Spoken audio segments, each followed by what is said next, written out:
everyone, welcome back to alkaline hydroxide 784, and today in the chemistry series we will be doing well, chemical energetics. Yeah, so basically thermodynamic stuff. Okay, so let's get right into it. I hope I don't take too long doing this. Okay, so the first learning outcome is about energy change in reaction. Yeah, so basically all reactions, I mean most if not all reactions tend to have an energy change, and this energy change is either going to be exothermic or endothermic. So reason why this energy change occurs is because when you break when you break certain bonds and when you form the bonds, there's a difference like in energy between each of those bonds, and that difference in energy is then either takes the form of energy released or energy absorbed. So when energy is released is exothermic, and delta H, if you want to call it the, how would I say, the entropy. Yeah, entropy is not entropy, enthalpy. Delta H is negative or endothermic, in which it absorbs energy, then delta H is positive.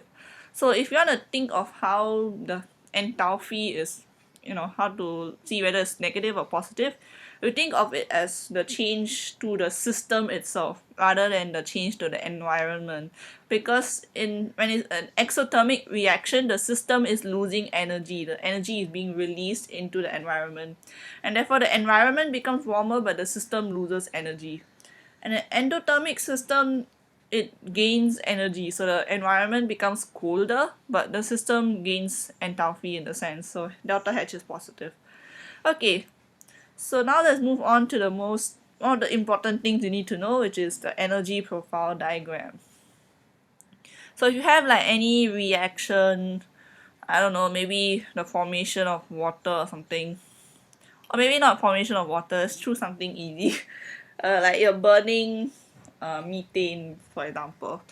And of course, we all know that's exothermic for sure, because you're burning. When you burn it, you can clearly see that the temperature of the surrounding increases, which means that the reaction is releasing energy. And also, if you calculate the difference in terms of bond breaking, bond forming, then you can tell that the overall change is negative.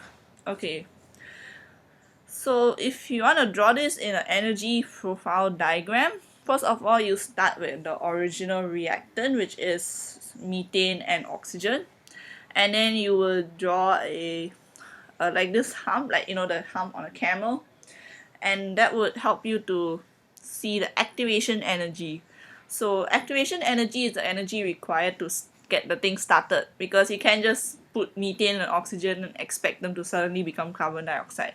You need to start it off, you usually set fire or some kind of agitation or something like that in order to create the reaction, to make the reaction get going.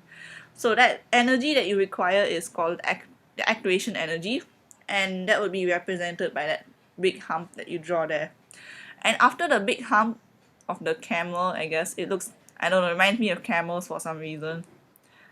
You then move down again, and where the final point of the graph ends is based on whether it's exo or endothermic.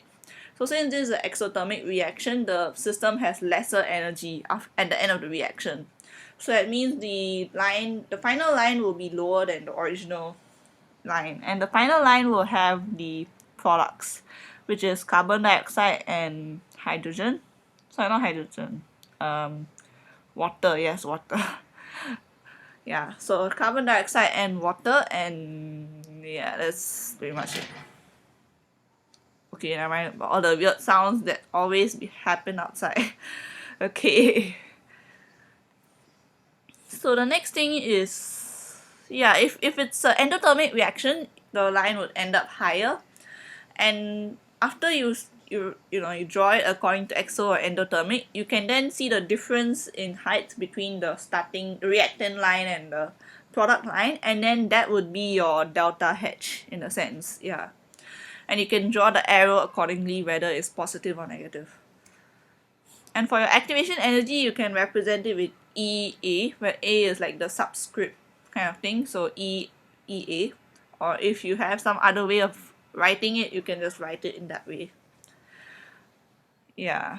So next learning outcome is about explaining and using certain terms here. The first one is enthalpy change of reaction. Okay, I mean all the birds are pretty excited today, but I don't know why. Okay, so the enthalpy change of reaction is basically the enthalpy change due to the reaction, and yeah, you can just represent that with H, delta H. And if, of course, if you want to put the H naught, then you have to look at standard conditions, because the naught is representing standard conditions. So in standard conditions, you have your 298K and 1 bar, that thing. Yeah, that's pretty much it. Is it 298? Yeah, 298K. I don't know. Anyways, so after all this, standard conditions and stuff like that, you can then move to referencing it to each of the different kinds of reactions that you can see. So you have like formation, combustion, hydration, solution, neutralization, atomization. Of course, if I have to like tell each and every one of them, it'll take 10 years. So I'm pretty sure you all have notes on this stuff, so you can look at your notes for more details. But the basic way of doing it is you look at the reaction itself, and then you see, okay, is this a positive? Does it lead to a positive change or a negative change? Is it exo or endothermic? Or if you do not really have a clear exo or endo, then you can just say enthalpy change. If it's exo, then you can say enthalpy, it's like decrease in enthalpy, or endothermic, you can say increase in enthalpy. If you are very clear, like for example combustion, mostly it is exothermic, so you can just say the enthalpy change of reaction for combustion is the energy decrease of the system. You can say, you just need to define what it is. Maybe methane, I don't know, methane, and yeah, you get the idea. The enthalpy decrease when methane is combusted in like pure oxygen or something, to give you like 1 mole of methane combusted with this many moles of oxygen to give you 1 mole of carbon dioxide and 2 moles of water. Yeah, so you can just do that. And of course, say the standard conditions, which I believe is 298K and 1 bar. So yeah, great. But 298 is like 15 degrees Celsius. It kind of sounds a bit weird. Okay, never mind. So yeah, and you can just do this for every particular reaction, whether it's formation or whatever. You just need to know what each of those reactions are. So, oh sorry, 298K is 25 degrees. What am I thinking of? Okay, never mind. Yeah, correct. 298K and 1 bar. Anyways, going back to it. Where was I? Okay. So for formation is when you're forming forming a particular molecule, for that matter. Like for example, water, you can say half oxygen plus hydrogen becomes water. Combustion is, of course, we already know what that is. You're burning something in oxygen. Usually it's a carbon compound or sulfur, whatever can actually get burned, basically. And mostly exothermic. Formation is also mostly like you're forming bonds. Is it usually exo or endo? I don't know. Okay, anyways, hydration. Hydration is you're making something from solid into aqueous or something like that. Yeah, that's pretty much what it is. Solution is dissolving some. Oh wait. Oh sorry. Hydration is not aqueous. It's like you make. You have like the salts, and some of them have hydrated forms. Yeah, I think that's what you're doing here. So solution is dissolving something to infinity in water, neutralization is acid plus base become water, and it has this set delta H for the strong acid and strong base, and it's exothermic. So yeah. And atomization is when you are making any particular element into atoms, like you make oxygen into oxygen atoms for that matter, at standard state, of course, standard conditions. Okay, so yeah, so just refer to your notes for this. If you really need an explanation of each and every one, and please tell me. So after that we have bond energy, which is delta H positive. Okay, so for bond energy we are looking at bond breaking per se, and like when you define bond energy, you define it as the amount of energy required in order to break a bond. Oh yeah, so for the previous thing where I was talking about the enthalpy change of reaction, you can say it as required or released. So if there's an energy decrease in case of exothermic, you say release. If it's endothermic, you say required. I think that's better than saying increase or decrease. It's a bit more nicer sounding, I guess. Yeah. So for bond energy, it is the energy required to break a bond, and yeah, you can specify what bond. Of course, you have to say 1 mole of that bond, kind of 1 mole of that bond, and yeah, standard conditions basically. And if you're looking at the average bond energy, if you're looking at, because if there's a specific one and there's like a generic one, so like a specific one could be the very specific bond energy of the CO bond in carbon dioxide, then you would be like, okay, this is the bond energy of this particular CO bond in carbon dioxide is the amount of energy required to break 1 mole of this particular bond in carbon dioxide at 298 K in 1 bar. But if it's a generic bond energy for CO double bond, then you can say this is the average bond energy to break 1 mole of CO double bond at 298 K in 1 bar. Yeah, that's pretty much what it is. Just know the difference between the two. I'm pretty sure you use slightly different word, but still, there's a difference between the two. Okay. So next one is lattice energy, which is like the energy to keep the lattice together, kind of. That keeps the lattice together. So this is endothermic energy, because you're bringing gaseous ions into a solid lattice. So if you think about it, the gas atom, like gas has a lot of energy in it. It moves, the atoms, even atoms keep moving all around when they're in gaseous form. Ions would have even more than that, more energy than that, I guess, because they're ions, I guess. So you're bringing that into a perfectly organized, nice, orderly lattice, which is way less energy, which contains way less energy. So you actually, oh my, what's this? Okay, there's something weird on my leg.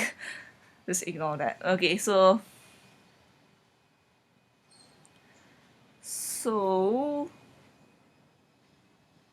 wait, what else I was trying to say? Sorry. Yeah, so you require energy to bring these disorderly ions into a orderly structure.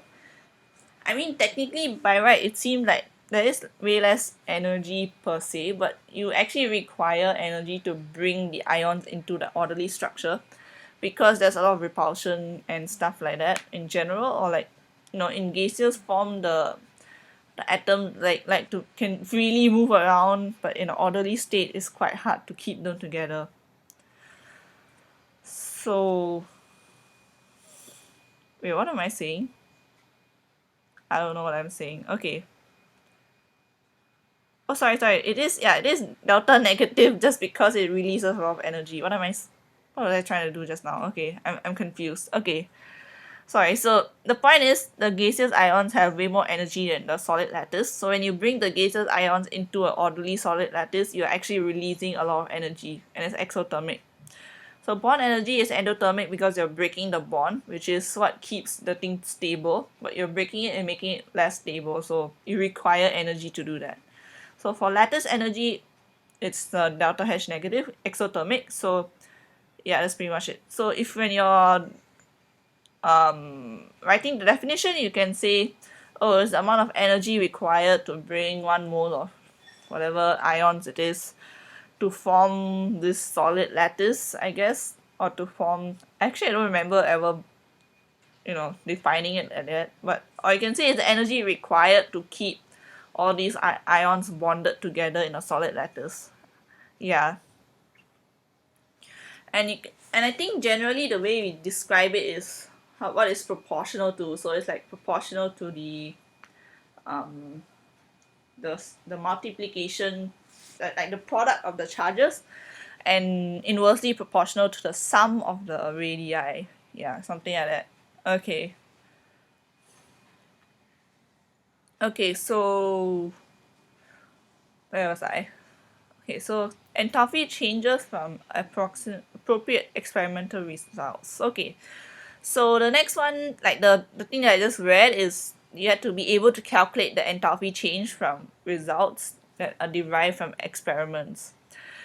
Um, these these experiments can include certain reactions. Maybe you're neutralizing to acid and base, or if you're doing a combustion or something like that. So um, this will give you certain values for a bunch of certain equations, and from there you have to bring them together and find the enthalpy change. Of course, the simplest one is where they're all about the same kind of and same kind of reaction, like they're all related to combustion. Then you can just minus it off and do the thing. And it mentions specifically the use of the relationship heat change equals to mc delta T. So here that thing where you can say, oh, the heat increase in this thing equals the heat decrease there, because heat transfers from one object to another. So this is where we get the mc delta T thing here. And the C is the heat capacity, specific heat capacity here. M is the mass, and delta T is the change in temperature. So this will be quite helpful if you're calculating that kind of thing, like the change in temperature of the two objects or things like that. But here we are looking at reactions, so we use the change in temperature and the mass and heat capacity to find out the heat change instead. So you're trying to find out the change in heat, and you can use that as your delta H. Yeah. So like for example, maybe you are combusting this methane underwater, like underneath. Sorry, not inside the water, but like underneath the water, like a Bunsen burner, and then the water increases by a certain amount of the degrees Celsius, for example, and you take that temperature change and you times it by the heat capacity of water and its mass, and then you get a value, and that is the delta H for your combustion. Of course, it's not perfect because there's a lot of other factors affecting it, but technically it's a heat change that you can use as your experimental result in the sense. Okay, so the next one is Ionic. Yeah, so sorry, before I move on, yeah, so these values you can kind of just minus and plus, and we'll look at it in greater detail when we get to Hess's law. But for now, I'll just say the next learning outcome first. Okay, so the effect of ionic charge and ionic radius on the numerical magnitude of a lattice energy. Oh, I already told you that. So yeah, lattice energy is directly proportional to the product of the ionic charges, and it is inversely proportional to the sum of the ionic radii. Of course, in this case, we put the modulus there because we don't want the negative and the positive interfering with us. We just need the magnitude of the lattice energy, not really the actual sign of it, because we already know what the sign of the lattice energy anyway. Okay, so now we will get into a easier way to explain how to find the enthalpy change, which is Hess's law. So Hess's law states that no matter what pathway you take, the overall delta H is going to be the same. So if let's say you have this equation and you do not know what the delta H is, like your combustion, and it's such a weird thing to combust, so you do not know how to combust that particular, or maybe it's not necessarily combustion but some other reaction, but all of the things in there are combustible. So what you do is you combust each of the individual things, and then you find out the heat of combustion from all of those things, and from there you can find the delta H of the original reaction. So from there, you use the combustion as the alternative route. So it's like you imagine combusting this particular reactant into like the carbon dioxide, hydrogen, sorry, not hydrogen, water, and maybe if there's anything else that can be derived from this combustion, and from there you imagine those things reforming the products. So that's like the alternative route. But the reforming the products is a bit hard to do also, so instead you just combust the products as well. You can just reverse the delta H of that thing to find out what will happen if you're reforming the products. Yeah, so in that case you can just draw a nice Hess's law little cycle over there, and yeah, you can then see how to get the delta H from there. So if I draw it out, let's say the reactants are A, the reactant is A plus B, and then it becomes C and D. So let's say A and B are combustible. So I mean all four of them are combustible, so I'll draw like, what it becomes, and then you see that the combustion for A and B will be added into your delta H, and the combustion for C and D will be minused off because we're looking at it the other way around. So we're following the same direction as the original arrow. So you have to still start from reactants and end at products. And then when you add them and minus them off, you will get the final delta H. Yeah, that's pretty much it. Okay. So if you were to actually apply it from the earlier part, enthalpy change from results, if for generic combustion, you would be like combustion of reactants minus combustion of product, like the delta H of the combustion of reactants minus the delta H of the combustion of the products. That's pretty much what you get.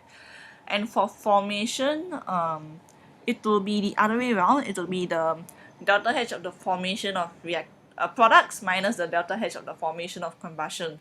I think it'll be pretty obvious once you draw it out for yourself and see why it works that way. Just use Hess's law and you'll figure it out. It's not that hard. Okay, great.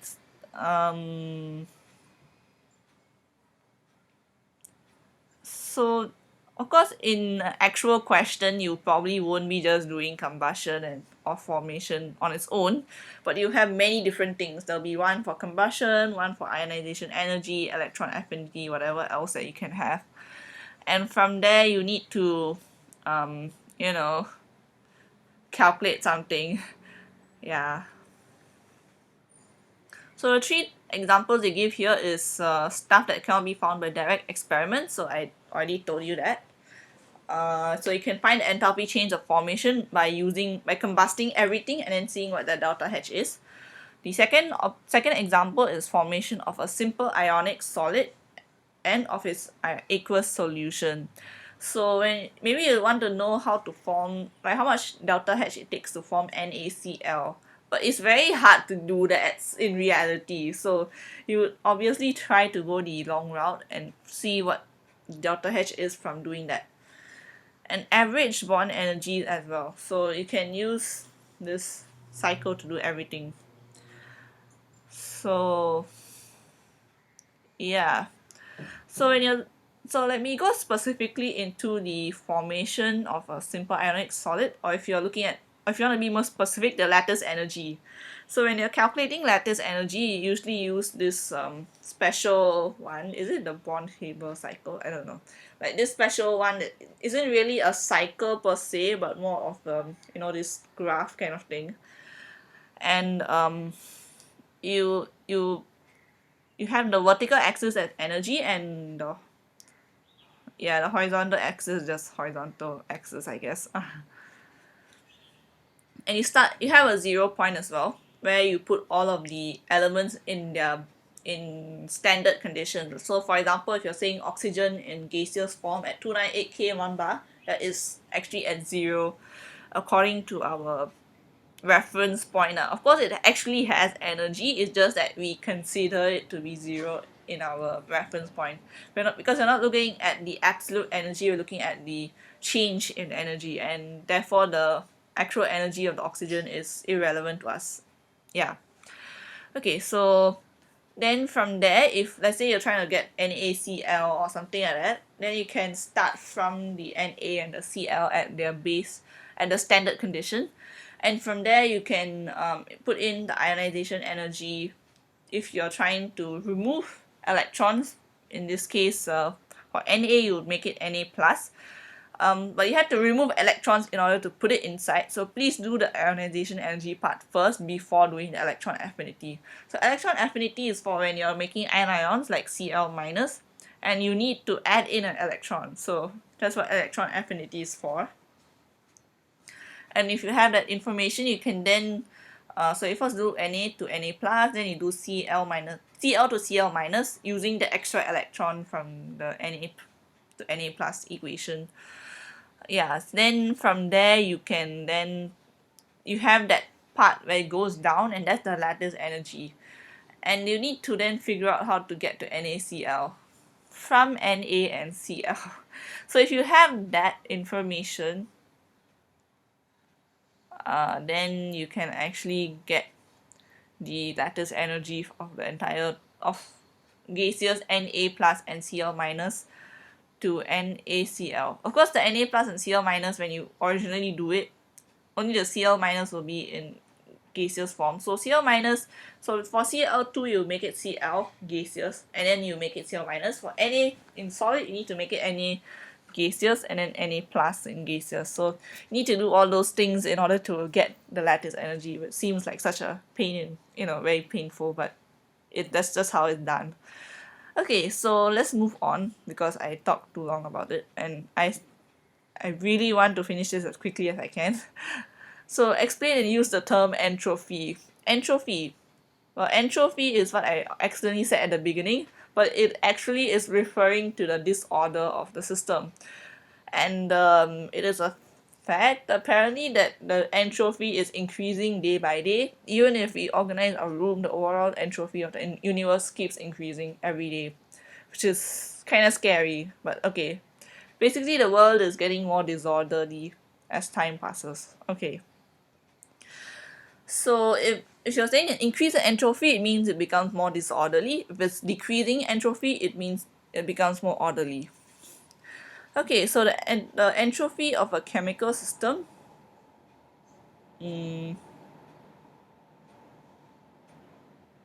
Right, so if you're changing the temperature, so I'll just say how this affects entropy. So entropy is represented with a capital S.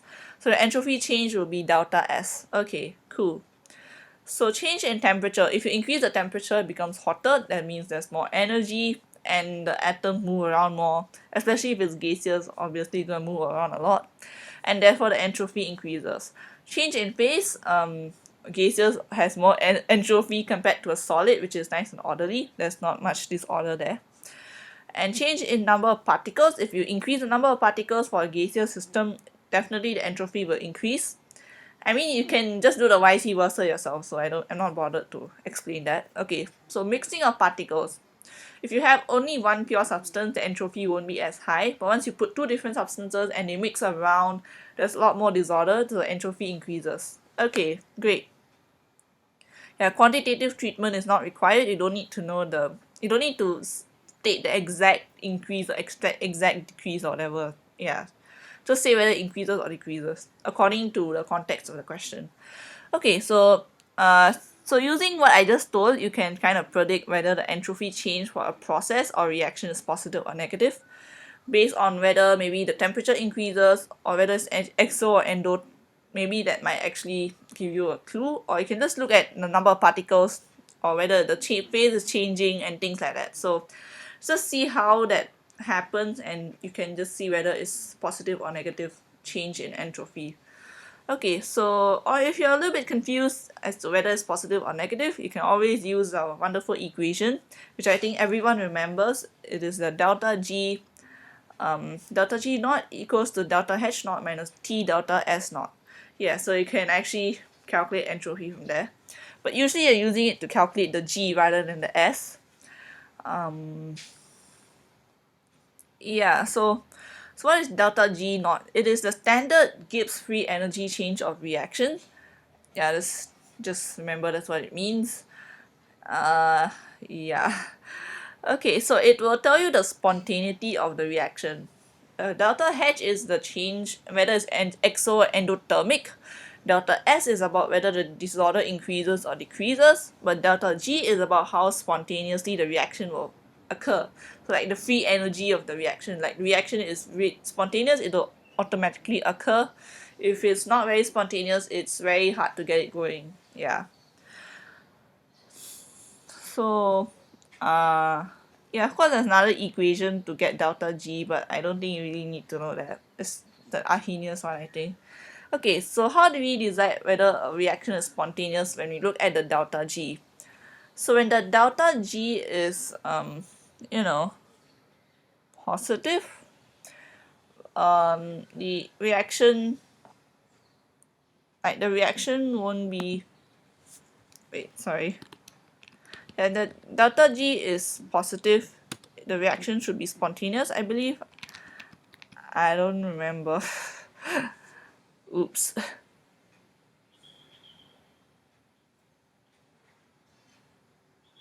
Okay. Okay, so positive delta G is non-spontaneous and negative delta G is spontaneous. Okay, cool. So basically when it's kind of like exo and endo lah. When the reaction is exothermic, it just releases energy. On its own it literally can, it already creates the heat. But endo, it means that you require energy to get it, like, to finish the reaction. So in this scenario, it works the same way in delta G. If the delta G is positive, that means you probably need some nudging to get the reaction going. And if delta G is negative, it's more likely to get going on its own. Yeah, that's pretty much what it is. And you can use the term exogonic or endogonic, and the, I don't know, is that the right spelling? You can just use that, I guess. Or you can just use spontaneous as easier. Don't spell it wrongly and get wrong or something. I don't know. Okay. So what are the limitations in using delta G to predict the spontaneity of a reaction? Yeah, actually there are limitations, because if you think about it, the conversion of diamond or something to like to graphite or something like that, there's something that's spontaneous in that thing, but it is very close to zero, so it's not as spontaneous as you expect it to be. And also you don't expect it to be happening in the normal conditions.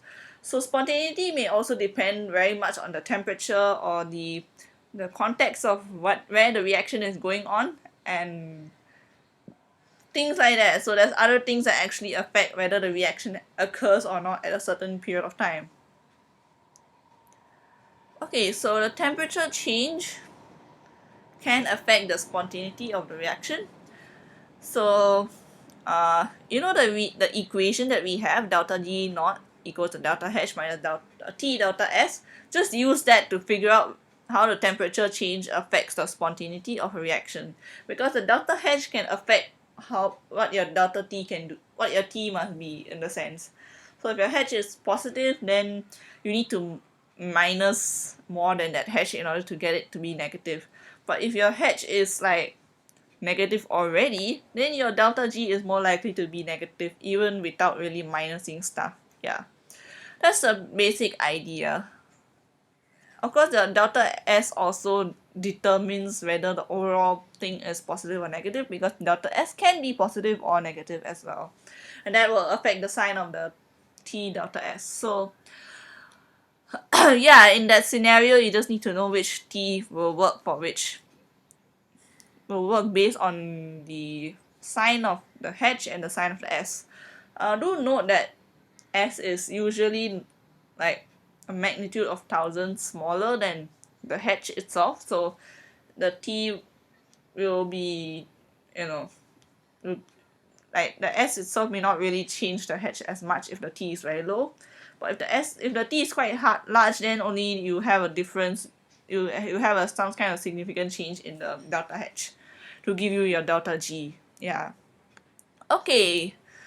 Yeah, so you can then calculate, if you are asked to calculate this, you can just do that. Once you have the required data, you can easily calculate this. Great, so I've actually finished it within about 35 minutes, which is pretty good, I think. If you require me to explain anything in greater detail, I can do that. Just tell me in the comment section, or please PM me in Reddit, because I'm lonely and I need people to talk to. I'm just kidding, I can talk to real people, but if you want, you can talk to me. Or if you have anything else to ask me, you can. I am always available on Reddit. Yeah, if you found this video useful, or if you actually enjoyed my voice or something, maybe since I'm less sleep deprived, I might be more worthwhile listening to. Then you can press the like button and subscribe. And with that, I would like to say thank you and bye.